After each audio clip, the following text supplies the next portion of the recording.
بر لب دریا دلان خشکیده است، از آتش دلها که با دست و زبان خشکیده است، از آتش دلها که با دست و زبان خشکیده است. کربلا بستان عشق است و شهاب حیدری، کربلا بستان عشق است و شهاب حیدری، کز زبون تشنگی این بوستان خشکیده است. یا حسین سوز بی آبی اثر کرده است بر اهل حرم، سوز بی آبی اثر کرده است بر اهل حرم.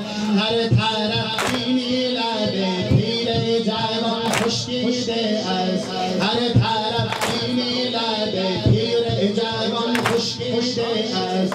آه از مهمان نوازانی که در دشت بلا، آه از مهمان نوازانی که در دشت بلا، میزبان سیراب و تاب میهمان خشکیده است. یا حسین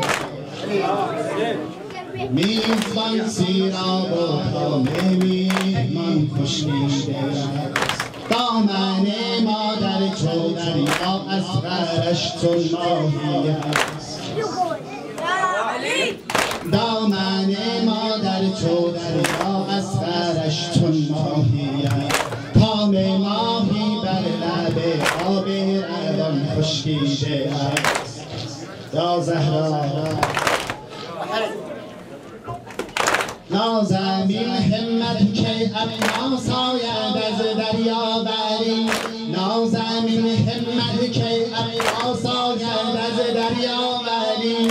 آب بر دوش است و لبها همچنان خشکیده است. یا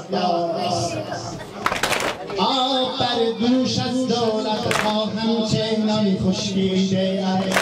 گر ندارد اشک تا آبی به لبهایش زند، گر ندارد اشک تا آبی به لبهایش زند.